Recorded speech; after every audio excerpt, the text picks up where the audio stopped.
जय गुरु जी। संगत जी, कैसे हैं आप सभी? संगत जी, आज एक बहुत ही प्यारा सा विचार लेकर आपके सामने प्रस्तुत हुई हूँ। संगत जी, हमारे मन में कई बार, बहुत सी संगत के मन में ये सवाल आता है कि हम गुरु जी से इतने दिल से अरदासें करते हैं, अपने भगवान, अपने इष्ट जिनको भी हम मानते हैं, उनसे हम अक्सर अपने दिल की हर व्यथा, हर परेशानी उनके आगे रख देते हैं। और कई बार हमारे मन में परेशानियों के बढ़ जाने पर ये ख्याल आता है कि शायद हमारी अरदास सुनी जा भी रही है या नहीं, हमारे गुरुजी हम पर कृपा करेंगे भी या नहीं, उनको शायद हमारी अरदास उन तक शायद पहुंच ही नहीं पा रही है। तो ऐसी ये विचार हमारे मनों में अक्सर आ जाता है। संगत जी, मेरे खुद के भी आ जाता था। तो गुरुजी ने एक बहुत ही प्यारी सी मेरे को आज एक साखी सुनवाई। तो आप भी बड़े ध्यान से सुनिए संगत जी, आपके सारे सवालों के जवाब आपको मिल जाएंगे अगर आपको लगता है कि आपकी अरदास गुरुजी नहीं सुन रहे हैं। तो संगत जी, ऐसे एक बार एक भिखारन होती है। वो बहुत ही खूबसूरत गाना गाती थी और बहुत ही खूबसूरत अंदाज में हर दरवाजे पर जाती थी और भिक्षा मांगती थी। गा गा कर भिक्षा मांगती थी और सब उसकी वो प्यारी मधुर मीठी आवाज़ सुनकर हर कोई उसको भिक्षा देने के लिए दरबार से निकल कर चला आता था। ऐसे ही वो भिक्षा मांगते मांगते गांव के सेठ के दरवाजे पर पहुंच जाती है। उस सेठ के दरवाजे पर जाकर वो अपनी उस सुरीली मधुर वाणी में, जो उसे बहुत ही मीठी आवाज़ थी उसकी, भगवान ने शायद उसको ये गुण बख्शा था, वो उस आवाज़ में वैसे ही सुरीले अंदाज में भिक्षा मांगने के लिए एक भजन गाने लगती है। जब वो भजन गाती है तो वो इतना मधुर होता है कि सेठानी अंदर से दरवाज़ा खोलकर आती है, हाथ में खूब सारा तरह तरह के पकवानों से भरा हुआ थाल लेकर आती है और पीछे होकर खड़ी हो जाती है और उसका भजन सुनती रहती है। और वो भिखारन आंखें बंद करके अपनी कृष्ण जी की याद में वो भजन सुनाती जाती है। और वो सेठानी, जबकि वो वहीं खड़ी थी, तो अंदर से बार बार बोलती है, रुक जा अभी आई, रुक जा खाना लेकर अभी आती हूँ, रुक जा खाना लेकर अभी आती हूँ।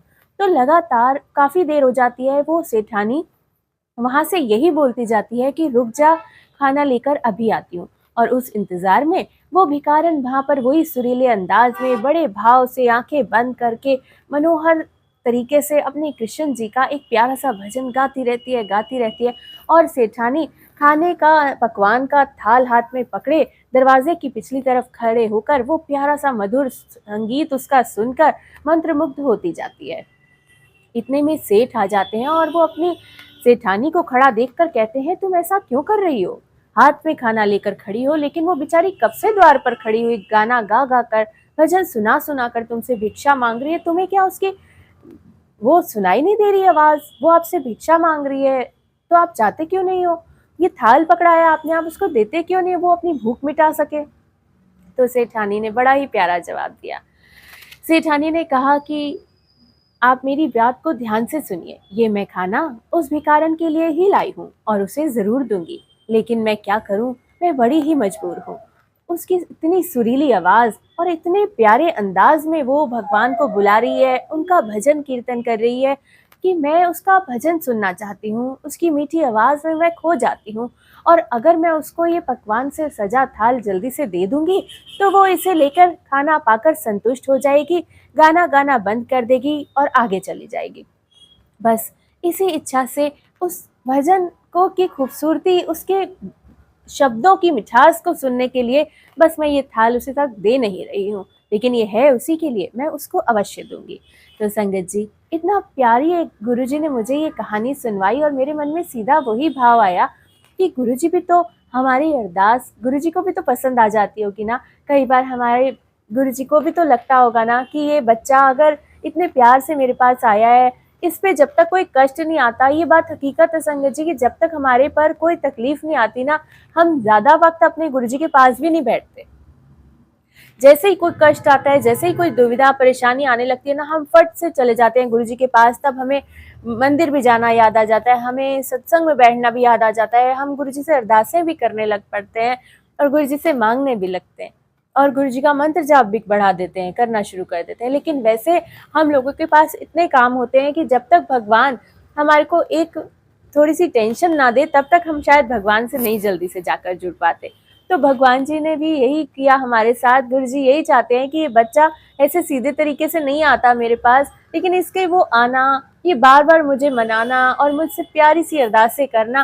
तो अगर हमारे भगवान को भी हमारी अरदासें पसंद आ रही होंगी, हमारा प्रार्थना करने का तरीका पसंद आ रहा होगा, उनके पास जाकर बार बार बैठना पसंद आ रहा होगा, तो गुरुजी भी वो जो हम मांग रहे हैं ना, वो हाथ में लेकर ही खड़े हैं। वो तो एक आंख के इशारे से हमारे खजाने भर देंगे, जो इच्छाएं हैं हमारी सारी पूरी कर देंगे। उनके लिए वो कोई बड़ी बात नहीं है।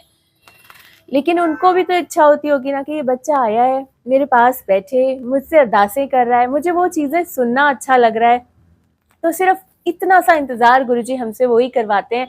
लेकिन संगत जी, अगर हम गुरुजी को भी अच्छे वक्त में भी गुरुजी को याद करें, बुरे वक्त में तो हम सभी करते हैं, अच्छे वक्त में भी अगर हम गुरुजी को समय दें, उनके पास जाकर बैठें, उनसे अपने दिल का हर हाल खोल कर दें, बिल्कुल अपने जीवन को खुली किताब बना दें, तो संगत जी तब गुरुजी कितने खुश होंगे। और फिर कोई परेशानी फिर तो जीवन में आ ही नहीं सकती। गुरुजी को ऐसा हमें बुलाने के लिए ऐसी छोटी छोटी प्रॉब्लम्स देनी ही नहीं पड़ेंगी ना, है ना। तो संगत जी, गुरुजी से ना अपनी वो वाला रिश्ता बना लो कि आपने जैसे खाना खाना है आपके शरीर को जिंदा रखने के लिए, तो इसी तरह गुरुजी के पास बैठिए, सुमिरन कीजिए अपने जीवन की हर परेशानी को दूर करने के लिए। गुरुजी सदा अंग संग सहाय हो जाते हैं। संगत जी, गुरुजी यही कहते हैं, मेरे पास बैठो, मुझे अपनी बात बताओ, अपने दिल के हाल का। संगत जी, हालांकि हमारे गुरुजी को कुछ कहना बताना जरूरी नहीं है, लेकिन एक वो होता है ना, एक कनेक्शन, एक जुड़ाव। अगर हमारी लाइफ में कोई प्रॉब्लम आती है ना संगत जी, तो हमें सिर्फ याद आता है अपना मोबाइल फ़ोन, और मोबाइल पे हम उल्टी सीधी चीज़ें देखते हैं, सेंटी से गाने सुन लेंगे, या फिर अपने आप को कोस लेंगे, या किसी को फ़ोन डायल करके नंबर और अपने प्रॉब्लम्स बताना शुरू कर देंगे। संगत जी, गुरुजी हमेशा मना किया करते थे कि ना तो अपनी प्रॉब्लम्स तुम किसी को बताओ, और ना ही किसी की प्रॉब्लम्स सुनो। अब कई बार संगत जी मेरे साथ होता है कि बहुत सी संगत मेरे से पूछती है कि आंटी, गुरुजी तो ये कहते हैं कि किसी की परेशानी नहीं सुननी चाहिए, लेकिन अगर सामने से कोई हमारे को अपनी कोई प्रॉब्लम बता रहा है, तो क्या वो कष्ट, वो निंदा, वो बात उनकी वो हमारे पे आ जाएगी। संगत जी, अगर कोई निंदा कर रहा है ना, तो बिल्कुल आप उस जगह से हट जाइए, हाथ जोड़ कर हट जाइए। लेकिन मेरा मानना ये है कि अगर कोई आपसे बहुत दिल दुखी है किसी का, और वो आपसे मन की कोई व्यथा कह रहा है, और आप अगर उसको गुरुजी का नाम लेके गुरुजी के भरोसे छोड़ देते हैं, और गुरुजी के साथ उसको जोड़ डालते हैं ना, और अगर कोई ऐसी बात कर रहा है कि आपको वो सुनना भी बहुत ज़रूरी है, तो मैं इससे करती हूँ कि मैं ना अंदर ही अंदर ना मंत्र जाप शुरू कर देती हूँ कि गुरुजी ये सब मुझे नहीं सुना रहा है, ये जो सुना रहा है ना, ये आप सुनो, आप ही सुनोगे और आप ही इसकी प्रॉब्लम दूर करोगे। गुरुजी, ना तो इसके ये कष्ट मैं अपने ऊपर झेल सकती हूँ, ना इस कर्म, ये वाला कर्म मैं बना सकती हूँ। तो जो भी ये बंदा कह रहा है ना, इसकी मनोव्यथा आप समझो, और आप ही इससे अपने पास अपने लड़ लगा लो। गुरुजी, बस मैं ये अरदास करती रहती हूँ, और मन ही मन में ना मंत्र जाप शुरू कर देती हूँ। और सामने वाले को यही लगता है कि हमने अपनी बात शायद किसी के आगे कह दी, लेकिन ना मैं उस बात को अपने अंदर रखना पसंद करती हूँ, और ना ही किसी चीज़ के लिए बंदे को सिर्फ ये कहना होता है कि आप गुरुजी के भरोसे छोड़ दो, गुरुजी है ना, एक हिम्मत दे दो ना किसी को। अगर मैंने हर बार नोटिस करा संगत जी, मैं सामने कोई रो रहा होगा ना, कोई संगत, तो मैं ना उनको बिल्कुल पॉजिटिव कर देती हूँ कि नहीं, क्या बात है, क्यों डर रहे हो, गुरुजी है ना, आपको गुरुजी पे भरोसा नहीं है। और संगत जी, गुरुजी की इतनी कृपा है ना, इतनी कृपा है कि गुरुजी ने ना मेरा ये विश्वास, मेरी ये अरदास, ये बात उन्होंने मेरी कभी नहीं झुटलाई। अगर मैंने किसी को इतना विश्वास दिला दिया ना कि नहीं कुछ नहीं होगा, आप क्यों डर रहे हो, गुरुजी है ना, आप गुरुजी का मंत्र जाप करो, गुरुजी का जल प्रसाद लो, आप बिल्कुल ठीक हो जाओगे, तो संगत जी सच में वो बंदा ठीक होता है। ये है गुरुजी की ताकत, गुरुजी की अरदास की शक्ति। तो हमेशा हर किसी को, जो गुरुजी क्या कहते थे, किसी दुखियारे को, किसी परेशान बंदे को आपका काम है कि गुरुजी के दर पे गुरुजी से जोड़ देना। उसके बाद आपकी जर्नी वहीं पे खत्म हो जाती है, और उस बंदे का और गुरुजी का डायरेक्ट कनेक्शन आपस में बन जाता है, और उसकी आगे की जर्नी गुरुजी खुद देखते हैं, खुद संभालते हैं। तो हमारी सेवा सिर्फ इतनी होती है संगत जी की संगत को गुरुजी से जोड़ना, गुरुजी के बारे में बताएं। गुरुजी ने जो कृपा हमारे पे की है ना, वो ही सत्संग रूपी अमृत हम सबके आगे परोसें, और सब वो सत्संग रूपी अमृत छक के ना सारी दुनिया का कल्याण हो जाए, सर्वदा भला हो जाए। ये भाव होना चाहिए संगत जी, यही गुरुजी चाहते हैं, और इसी से हमेशा खुश होते हैं संगत जी, गुरुजी भी। अब कई संगत का ये प्रश्न होता है संगत जी कि नई संगत होती है, उनको लगता है कि हम जल प्रसाद कैसे, हम बड़े मंदिर नहीं जा सक रहे हैं या कोई प्रॉब्लम में है कहीं पे, और उन्हें उस जगह पे रहते हैं वो कि वहाँ ना सत्संग होते हैं ना कोई मंदिर है गुरु जी का, और उन्हें अचानक से जल प्रसाद की ज़रूरत महसूस हुई है, तो उनको कोई संगत आसपास नहीं है जो उन्हें जल प्रसाद मुहैया करवा सके। तो संगत जी, उनके लिए यही नियम होता है कि आपके पास गुरु जी का स्वरूप है, आप एक जल प्रसाद का ग्लास लें और उसको कवर करके गुरु जी के स्वरूप के पास रखकर आप वहाँ हाथ जोड़कर बैठ जाएं, और आप वहाँ पर गुरु जी का मंत्र जाप कुछ देर के लिए करें। मंत्र जाप करने के बाद वो अमृत बन जाता है, वो जल प्रसाद अमृत बन जाता है, और आपको वही बड़े मंदिर वाला ही अमृत प्रसाद, जल प्रसाद आपके घर में आपको मिल जाता है। तो संगत जी, कभी भी वहम ना करें। गुरु जी का स्वरूप, गुरु जी के ये शब्द हैं कि मेरा स्वरूप जहाँ होगा मैं वहाँ लाइव होता हूँ। गुरु जी का स्वरूप सिर्फ स्वरूप नहीं है संगत जी, इसीलिए गुरु जी कहते थे कि स्वरूपों को साफ रखा करो। आपने सुना है ना, कई बार बड़े मंदिर में भी गुरु जी संगत बैठी होती थी, उनको कहते थे जाओ अमृत दर्शन कर लो, इस तरह से कहते थे। तो स्वरूपों से उस वक्त गुरु जी के कहने के बाद वहाँ पे जल वर्षा होने लगती थी। कई जगह मैंने भी सुना है कि अमृत वर्षा हुई। तो संगत जी, ऐसा कभी पॉसिबल नहीं हो सकता ना, लेकिन है, क्योंकि गुरु जी स्वरूपों में लाइव हैं,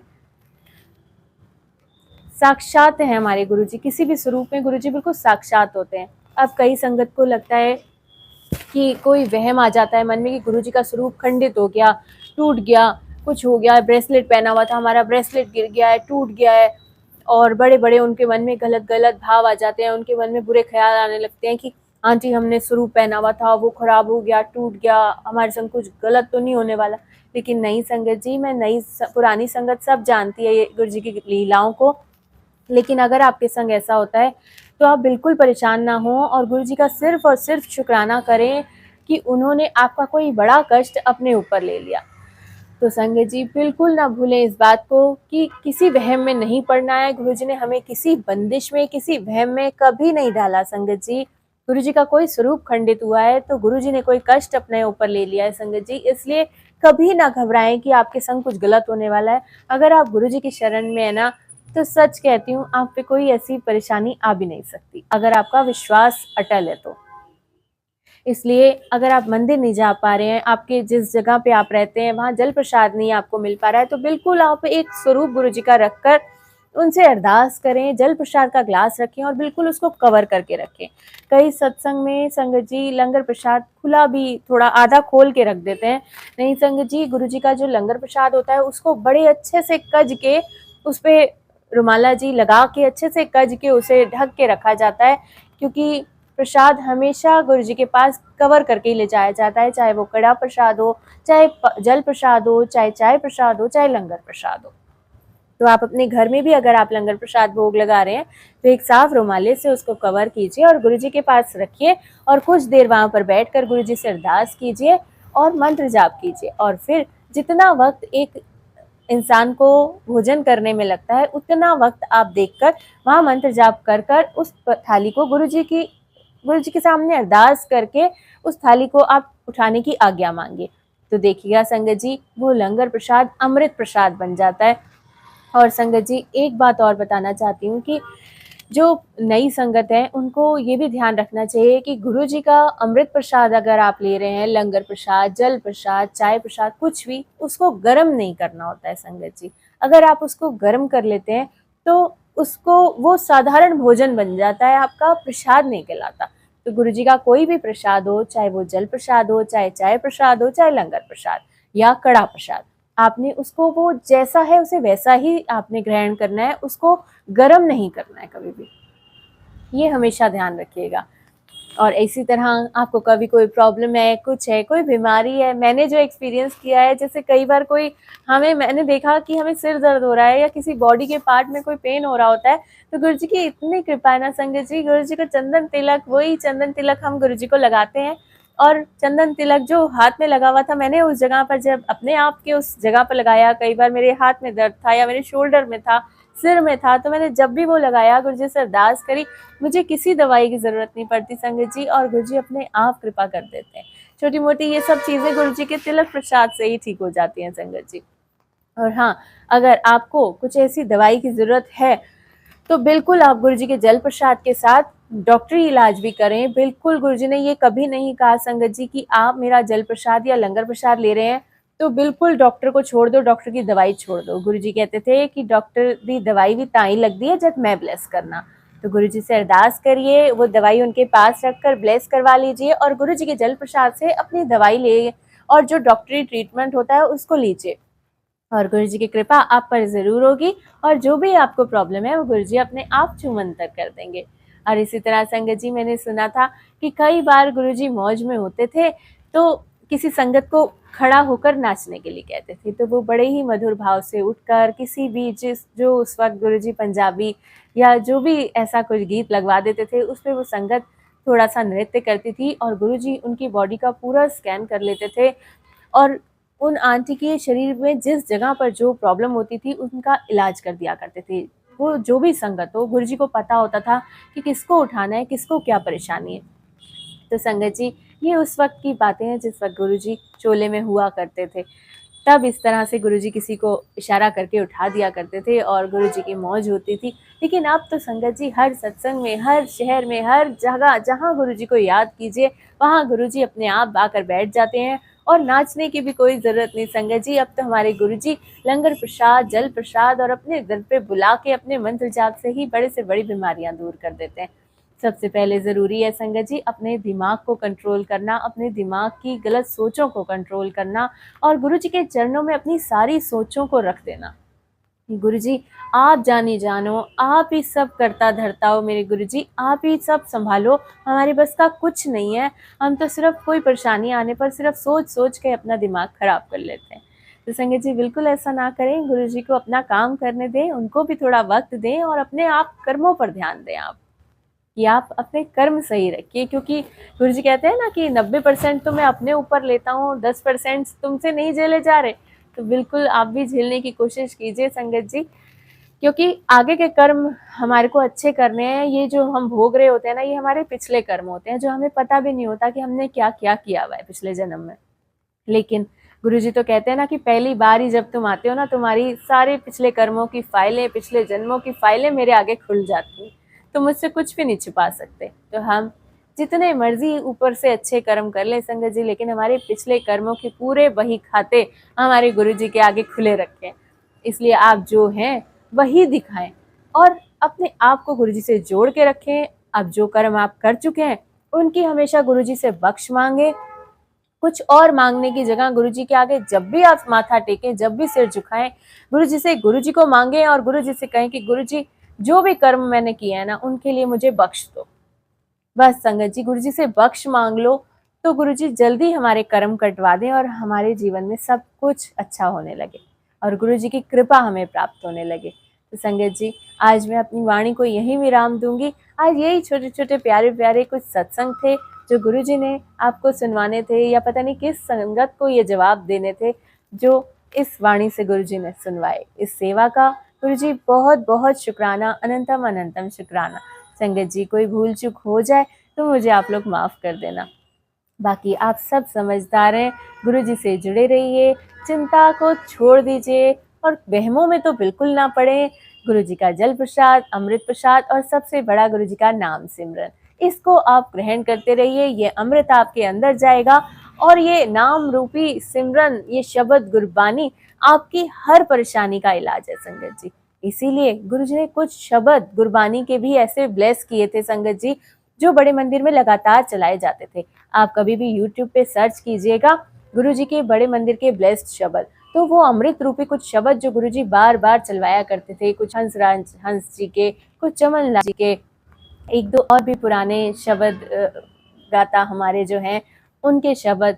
तो उन शब्द को ऐसा ब्लेस किया हुआ है संगत जी की सच कहती हूँ, जब वो शब्द कानों में पड़ते हैं ना, वो पुराने शब्द जो गुरुजी के कई लाइव वीडियोस में चल रहे होते हैं, उनको जब आप बैठकर सुनोगे ना आंखें बंद करके, तो वो जो काम करते हैं ना हमारे अंदर, चाहे हमें उनका एक शब्द भी समझ नहीं आ रहा ना, कोई बात नहीं, लेकिन वो जब आपके कानों में पड़ते हैं ना, आपकी सोल की ऐसी धुलाई होती है ना संगत जी, आपके आंसू नहीं रुकेंगे।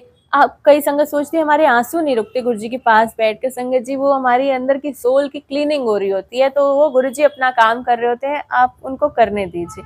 बस अपना पूरा ध्यान आंखें बंद करके चुपचाप उन शब्द गुरबानी में लगाइए, क्योंकि इसीलिए गुरुजी हमेशा कहते थे कि गाने नहीं चलाने चाहिए सत्संग में, शब्द गुरबानी चलाओ, और वो भी वो वाले ज्यादातर जो गुरुजी के मंदिर में उस वक्त चला करते थे। आप उनको एक बार चलाकर ऐसे गुरुजी के पास जोत जलाकर जरा मेरे कहने पर एक बार बैठ के देखिएगा, आपका वो कनेक्शन बनेगा जो आप कभी भी गानों से कभी नहीं बना पाओगे। तो बस संगत जी, ये छोटी छोटी जानकारी के साथ, छोटे छोटे सत्संग के साथ मैं इस वाणी को यहीं विराम देती हूँ। जय गुरु जी, शुक्राना गुरु जी, सर्वदा भला गुरु जी।